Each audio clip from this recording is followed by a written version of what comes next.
I hope everyone had a great break from at least seeing me, so you don't have to see, you didn't have to see me for 4 weeks. So. But you did have some homework. I appreciate those who didn't. Let's, do we do secretary or agenda first? Why don't we do the secretary? Secretary first, because we will have a motion to, oh, I got that. Do we have any volunteers for secretary who have not done the role? What do you want, Matt? I'll do it. You haven't done it? Okay. Not for this committee. We have a volunteer. So the first thing to document on there is that you volunteered to be the secretary.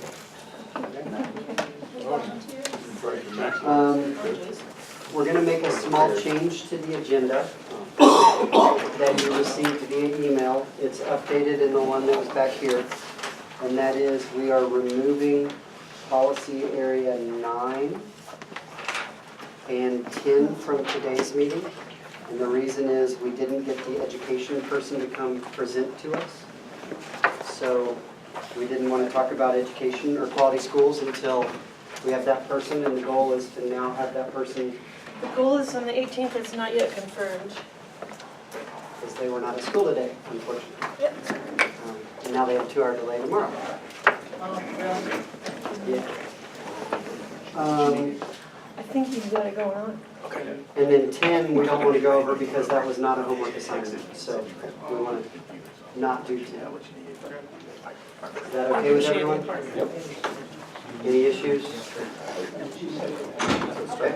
I just passed it, I passed around the replacement. Yeah. Do I have a motion to approve the agenda? As Make a motion. Make a motion to approve that. The amended agenda. Any seconds? The date needs to be amended also. and so does the footer. Got it. Okay, we'll so the, Yes. you got a, did you get a second? Who was second? Second. Yeah, Bob. And then all in favor? Aye. Anyone opposed? Okay. So now the minutes for the December 7th meeting. Those were sent out. Does anyone have any issues with those or anything you want to talk about with the minutes? If not, do we have a motion to approve those minutes? So moved. Second. And a second? All in favor? Aye. Anyone opposed? So we've approved the minutes. Gary seconded. Gary did. Yes. Okay, so we already did the secretary. The survey, we've had 7 respondents so far. So you will have 1 more week to complete the survey. Please do. It'd be great to have everyone's input on the survey that Jesse sent out. It came from Jesse, right? Mm-hmm. So please try and do that. Make use of the comment areas, please. It's really helpful. Productive comments. Yeah, there's some great comments in there already, so please continue to provide feedback. Those who have already filled it out, we're good. I talked about the education presenter or the school, Guilford County Schools, whoever it may be. We are working on that. We're also working on other presenters, right? We are. Down the road. The consultant working on the water feasibility study for this Northwest area, and a member of the Triad building, Board of Richards. Craig. Trebeck. Yeah. Is that the realtors or builders? That is builders, and but she is the most comprehensive organization and knowledgeable in the area for building and realty. All right, so she'll know, and we'll discuss exactly what it is that we need. I'll have all of these speakers read the comprehensive plan policies so that they can understand the lens through which we're having them speak. We better start now. Well, those that are pertinent to them. Yeah. The ordinance is a problem. Yeah. We're what, 3 months in and we're just getting up. You got a good point. Okay, so that is it from me. I will turn it over to you and we can start with policy area. You should have seen and both reviewed this is looking at policy area 4, you completed back in December in policy area 7. And as practice that the committee has, you have a little while to re-review what you tentatively agreed on in the meeting. So I will ask first for policy area 4, since you've had a little time to look at it. If there is anybody who, on looking at it, wants to change or wants to propose a change or suggest something that should be changed in your recommendations.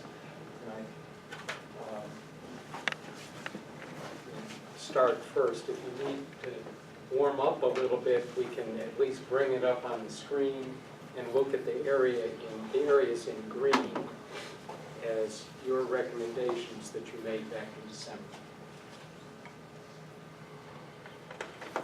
Yeah, I don't think for 4 we need to go through all of these again, right? No, you don't need to go. But I do have a couple of questions. Yeah, if there's either questions or things that you would like In to. policy area 4.1, there was a comment about the historic district overlay. It's a comment was made to Amber's point. There we go. Here, In the comment that says that it doesn't appear, that the HDA overlay doesn't appear to be in here. Is this something that should be in here, or shouldn't, or? this is one of those issues that there was never a historic district overlay in the past. The previous planner, previous staff, I'm not sure who added this district as a placeholder, but didn't flesh out what it would mean, what it would have in it. My recollection of any discussions about a historic district were met with concern on the part of people owning historic houses, not wanting to have a zoning district regulating them into, I'm trying to word this right, putting regulations on them. So this really should go back to, kind of go back to the drawing board. Are we going to have a historic district? I don't know where this came from. Do you, John? The fact that we would consider having one of The only thing I ever heard was along Summerfield Road, yeah. that's that area. Yeah. But half of that's not historic anymore, so it's kind of hard to. Well, and we have a National Register Historic District in the town, along Summerfield Road, including Town Hall, and then south on there to the Time Warner Building. But we don't have a zoning district for it. We're not telling those properties what they have to do with their properties, because that was met with opposition. And those of you who were here at the time remember that, Oh, yeah. So I Sorry don't for know Gary. whether that had changed, and that was just kind of. So as the UDO now stands, there are provisions for a scenic corridor.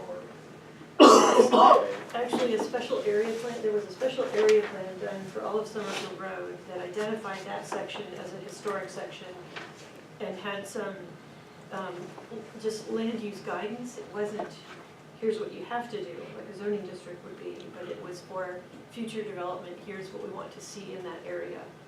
And an area plan, that's like a comprehensive plan for a certain specific area, was done and never adopted. And the standards in that would have been, would have applied to all of that, the historic area as well as the rest of Summerfield Road. And, frankly, with a new council seated now, it's maybe one of those issues, John, I'm looking to you, that we bring back to this council. What do we want to do with this situation? So, no, it's certainly worth a discussion. Probably, before we do anything, of course, that would go through a couple public hearings. Absolutely. But the properties that are currently in this historic area, they are not exempt from these ordinances. Correct. That are here. They're not exempt from any of our zoning ordinances. the disposition is that they have historic, state historic significance, which means that if you want to get state money to do something to your house, you can, but it has to follow the historic guidelines. But as it is, you can tear any of those houses down, you're not required to follow guidelines unless federal money is used. So the overlay itself, though, that would add provisions for all kinds of things. And an overlay could go anywhere from. Brick, you know, any kind of style. Exterior. Yeah, I'm living in Gettysburg, Pennsylvania. Right. I was on the I was part of the historic preservation board, and we regulated all kinds of things, and people weren't real happy about them. And that was the nature of living in it. So, kind of hearing that, I kind of feel like as our committee should not weigh in on this. Well, I don't know, I mean, think this seems like this is a bigger issue that the town council would want to address rather than us try and say we support historic things. Ultimately it is, but it would be good to hear from you that you feel like some special treatment should be given to this area in light of the comp plan, or the other design guidelines should be treat that area the same as any other area.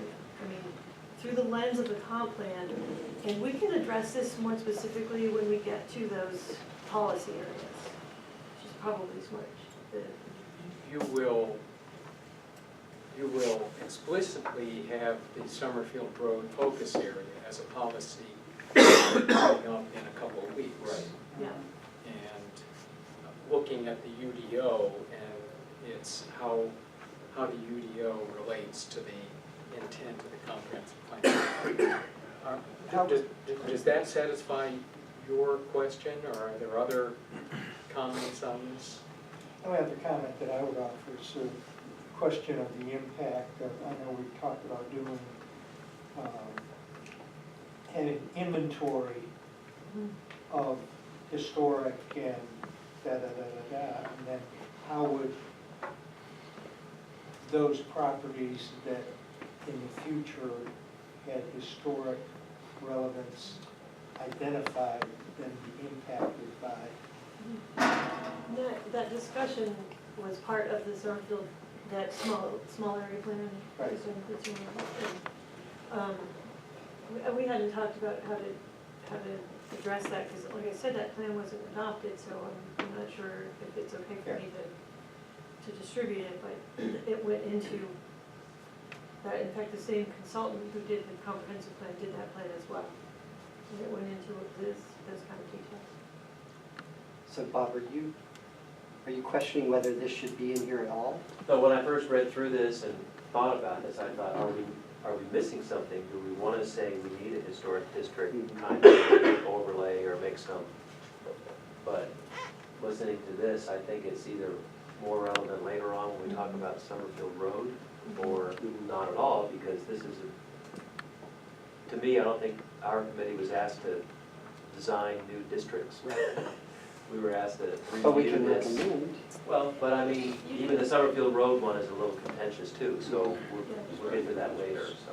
And this one's just italicized, so we're not even making a recommendation on this one. This is sort of just Right, an this is just explanation. No, bringing but as your I attention. reviewed this, I thought, oh, Yeah, this is yeah, something yeah. here. And I wanted to be thorough and and I could have left this out altogether, but I didn't feel like that was fair to the process either, not to at least make you aware of it and give you the opportunity to say one way or the other, that, hey, these policies seem to tell me that we need something different than they were. But it brings up a good point. It's in the UDO, It's but not, it's not in the comprehensive plan. Or it's in there. no, it's not in the UDO. Oh, there is a district. Yes, page 7, Historic District Development Standards and But Conservation there's no Area. meat. Yeah, But there's no meat to Right. it. It's in here, but there's no meat to it. And the Kind of like content some of the others where we've said, hey, we probably need some more details on this because we don't know if it aligns with the comprehensive plan because there's not enough detail to tell us. I think that's what she's saying, right? And does the comprehensive plan But call that should for be a tabled for historic policy overlay, area. or does it call for a Summerfield Road? But that should be tabled for policy area Yes. 10 or whatever it is, right? Until Yeah. you thoroughly look at the Good point. policy area 10 Summerfield Road. Bob, are there other questions that you, No, while you Well, on this one, there were some that said the committee should discuss things. I mean, are we supposed to discuss those today, or when, or at the end? I mean, we talked about 2 or 3 boxes down, we should discuss requiring, this passes up, requiring tree preservation for scenic corridors while encouraging it along other roadways. Are these things you expect? Which policy are you in? 4.1 still. It's just 2 boxes down from the one we just looked at. Oh, really? Just make sure it's- Nope, keep going. One more. Right there, the Ah, committee here should we go. discuss the issue of requiring tree preservation for scenic. So it was, So you have a procedural question.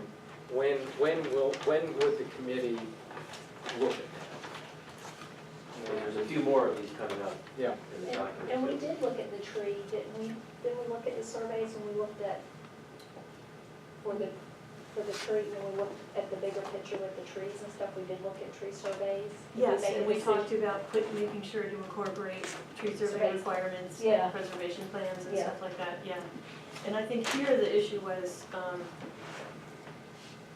I think that this person has pointed out the fact that tree preservation is required along scenic corridors, but just encouraged on other roadways, at least that's what I interpreted. Shell versus Because this is Or really it's for the state. yes. kind of addressed in the one below it. encouraged on certain community shell. I guess then it's an issue of whether it's along just scenic corridors or everywhere. Encouraged. Yeah.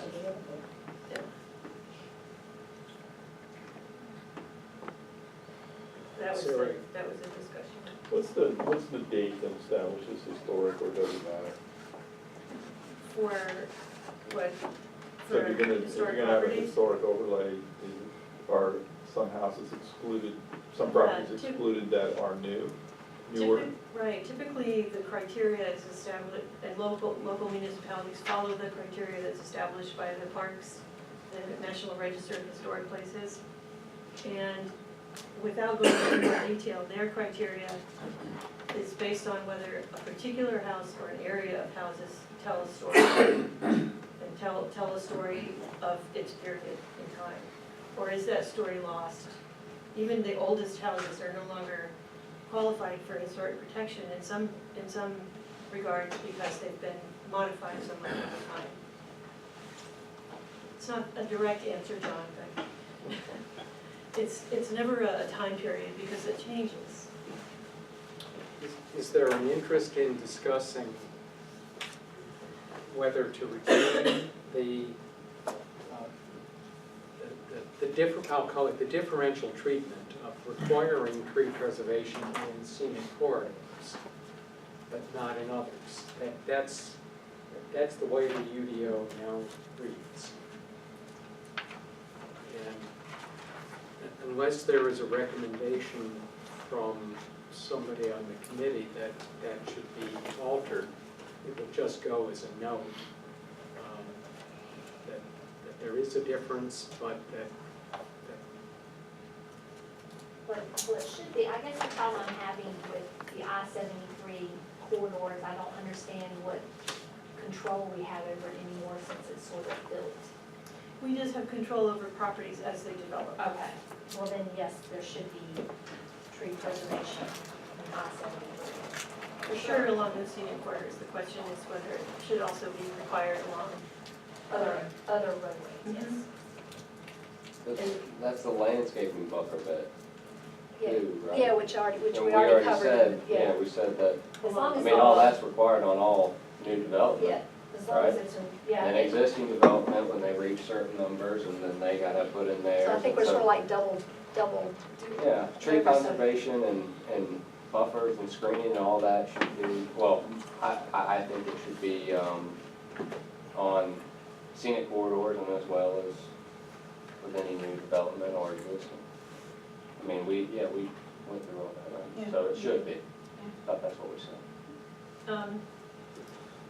In roads that are interior to subdivisions or roads that the whole community shares? Well, single-family homes wouldn't have landscaping requirements, would they? I mean, it's, No, that's, would you? No, no. Yeah, I don't think we should hold single-family homes to some kind of 10-foot streetscape. It's gonna be hard to. Yeah, but commercial was the whole bit, and then subdivisions along their major frontages. And I think that classification bit was the part that, what's that? That's covered in the buffers, right? Yeah, Or So- open space requirements, right? yeah. Do that too. So I mean, for those, I mean, that's just a difference of separating residential from commercial at that point. I mean, all commercial will have some type of screening, or all commercial will have some kind of tree preservation and landscaping buffer. Residential, I think, is the point where you look, they're creating these new roads in, and they're having these cul-de-sacs off of them. Those will not require, tree buffering or any landscaping preservation. But the subdivision as a whole does have the tree conservation applied to it, right? And so that you have that aspect of it that, so, but say it's off of 150, then there should be screening from on 150, but not necessarily down each one of the locally classed, smaller residential street roads. But then the subdivision, like I said, of a whole will have a tree buffer or preservation around the whole, it as a unit of 100 acres or whatever. Melanie, did you have a? No, I was just saying that I think that we went through that already. We've already addressed all of this, and so we really were just, Yeah. Okay. Are you, I just made a suggested recommendation. so that we don't be reviewing for. anybody have any different viewpoint on that change, which is now a recommendation? Over, like, rather than, sorry, I mean, I can do that, make that clearer. I know that the conservation versus newly planted first, that was. Yeah, tree conservation for existing, Yeah, and that's then, preservation. yeah. Okay. Any, Well, we talked about, there's, the next one down, committee should discuss the comp plan, calls for different standards for I-73 than other districts. We should decide on that too, right? And I don't see any reason why it needs to be different. And that the was- comp plan policy, 4.1, it refers directly to I-73. The rest Which of is in the scenic corridor. Right. There was, the comment was, should I-73 receive tighter restrictions? That was, I think we should do the same. And that Should we say- that same discussion's coming up again tonight on policy 82. Scenic corridor. community appearance or character. Yeah, the scenic corridor. The scenic corridor overlay 2 should address that, right? For all of these policies. But why would we hold I-73 to different standards than other scenic corridors? I guess because it's kind of like cutting right between the middle of us, you know? It's kind of the main thoroughfare between, I'm saying if we decided to, then I'm saying it would kind of make sense, because anybody that's kind of cutting through Summerfield is going to be going through there, that's kind of your kind of impression of us as you're passing. But how would we treat it differently? What, So, I mean, I guess that's up for us to figure. I don't know, you could have bigger setbacks and more landscaping requirements. setbacks already are like 2,500 feet or something, Yeah. 1,500 feet. No, I hear you. I'm not even saying we get into it, I'm just saying if we did, maybe It's restricted that's. to the intersections where they cross scenic corridors. I mean, much of 73 is not even going to be developed directly. I mean, maybe developed behind the DOT fencing and stuff like that. But, Some of the things that can be Is done that- are to require a deeper, not just a setback, but a really deep preserved foliage setback before any building can occur. Do you know what, I haven't seen the plans for up in this part, but is there any controlled access along that bit where, along, 73? I think so. I'm thinking, Yeah, because that's. Along the right of way. I'm thinking 220.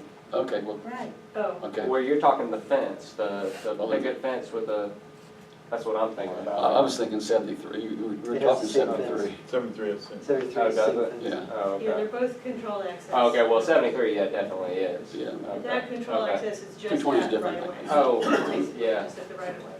Okay. Now I'm on your road. But we There'd can't be do no- anything There'd be with no 73. access directly to 73, other than, you know, interchanges, whereas Are there- 220, you can get a Yeah, highway you're not, cut. so no new developments, like, well, there'll be stuff popping up Is- probably on the outskirts. Is there any suggestion for other language other than, well, you're now having a little bit of a discussion Yeah. about whether to have different treatment for I-73 from others. I'm thinking about more what you're talking about, what that would look like. So then you get businesses popping up on the outskirts of that corridor as you're coming through, which I think is a pretty nice road. I mean, you're driving out there, it's pretty out there, it's a nice kind of nice road. So as they start buying up that property around there and developing the, you know, then they'll put up whatever signs they want, they'll put up whatever buildings they want with whatever facade they want, and if you don't have something that kind of regulates There's that. really only one intersection in Summerfield, right? Well, it's not There's just only the one intersections, intersection. right? There's only one with off ramps. There's only one with all Right, sides on ramps, yeah. which would Well, be the two. one Well, where, is the goal to But it's retain any that stretch green though that you're corridor? in. 220. well, up the other, right? I would say yes. Yeah. I should- We I don't know. we can regulate, So we that- can regulate those the signs. You could have a bunch of, along- yeah, just be a bunch of neon signs if you We're only don't. talking, are we only, because I'm getting a little confused, we're only talking about the corners there on 150, right there, right? Well, it'd be the whole corridor. The whole of I-73. But can we do anything, because that's the interstate? So I thought But that the the only part property that we. around Property, it the is- property bordering that Is Right. where we have Okay, control. but we're only, the property How much that's, is, how much of that is Summerfield? right, and, It all and is. Good job. and the part that we're Yeah, talking about is only the part that's around the 150 area, right? No, Plus the intersection up by So- 20. I think what they're talking about, Billy, it's real green. You go down this nice green corridor now when you Yeah. travel With I-73. Yeah, I paint. know, because I use it all the time. And that could very well change. So And I think imagine, Is the committee's billboards input instead of that you trees. want to maintain that green? We want to make sure no billboards. Corridor. Yeah, Well, the there'd same be no stuff. billboards. And does the There's no comprehensive billboards plan in the support scenic that? corridor. That's right? It's already, That's it's right. already. So to the That's same right. There's only one. I've heard it a couple of times, I know I did. I saw it in there. Is the language, does anyone have any, while you're on the You're right. topic, any recommended change to that language? You're now having the discussion, but is there any, So if I remember properly, we already have different sign height and distance requirements, setbacks for I-73. A scenic corridor has its own Mhm. setbacks and everything set up already. Personally, I think it just adds another layer of complexity to have a different standard for those properties that border 73, because they're already in the scenic corridor, which is pretty restrictive anyway. well, but so for example, Where's the restrictions for? the scenic corridor overlays only extend a 1,000-foot buffer for I-73. It's a 1,000-foot buffer for 220, and it's a 500-foot buffer for 150. Is that on both sides or just on one I side? thought, On It's either from the side of the right-of-way. right-of-way. I Yes. thought there was another. Each side from the right of way. 1,000 feet on either side. That's a lot. That's a lot. That's a half mile. Yeah, that is a pretty. Well, note that the current, 1,000 was 1,000, plus the right of way. the current 220, this is more than the current 220 buffer is. This has also extended the 220 corridor. From each side, you have to work them up. I mean, Gary, do you have Yeah. a question, comment? A comment from a Recommendation. process standpoint, given how our input is going to be used ultimately going to zoning to actually rework this whole thing. Mhm. It would seem to me that identifying those areas where we can see that there's a specific difference between UDO and comp plan and making recommendations to get those into alignment is in the form of recommendations. But it would seem to me that issues like this, rather than us trying to get into the weeds and making a specific recommendation, would rather identify it as an area that zoning committee or commission should be looking at and determining whether there's more refinement or wordsmithing required. So rather than trying to make a specific recommendation, rather identify it as a question area that needs to be reviewed, whether we suggest gets reviewed. I don't want to, Dave, you got that? are you You gonna willing take to that? make a Well, You gonna take care of that for me? I personally think that having the same standards apply to both is the way to go, because we have a very strict sign height requirement right now, and I don't like riding along an interstate and seeing 100-foot sign, high sign, and that won't happen. Our current ordinance covers everything. It'll be a 5-foot sign, you won't see it. Okay. They can pay the state for a sign out there at the ramp to tell what business. I don't know, the state sign those, pay for those signs. Okay. Yeah. Well, Bill, my point is that I'm not under any illusion that all of our recommendations are going to be adopted by zoning, but rather that they will, as he just pointed out, review them and say, okay, does this make sense, or is there a reason for it, or whatever. To the extent that the UDO does not conform with the comp plan, then I can see us making specific recommendations to get it into alignment. To the extent that there's a question of, like this, it's really not a question of is it in alignment with the comp plan, but is it the way we think it ought to be, then I think we should identify it as an area that we would recommend that zoning review to determine if there's more clarity or whatever. Does that make any sense? Other, yes, other opinions. So if there were language to go to the zoning board, it would be the issue of whether the I-73 corridor should be treated differently Right. from other Right. scenic And then let them make corridors, the decision. should be reviewed. And you can make a recommendation, what you felt was appropriate too. Well, are we not consistent with, is there an inconsistency with the comp plan? That's what I was suggesting. Does the comp plan seem to focus, does it say that I-73 is going to be, going to remain, there's language in there that says Summerfield roadways will be exemplified by green and so forth. Right. Does that mean that, what does that mean? Does it mean differently for 73 versus something else? It just says minimize negative impacts on the town. You can Yeah, res- my sense is by having strong wording behind the scenic corridor takes care of the 73, along with all other highways and roads too. Just treat it the way everything else is treated. Right. That sounds like from what Dick is saying, it's already pretty strict, so. Otherwise, why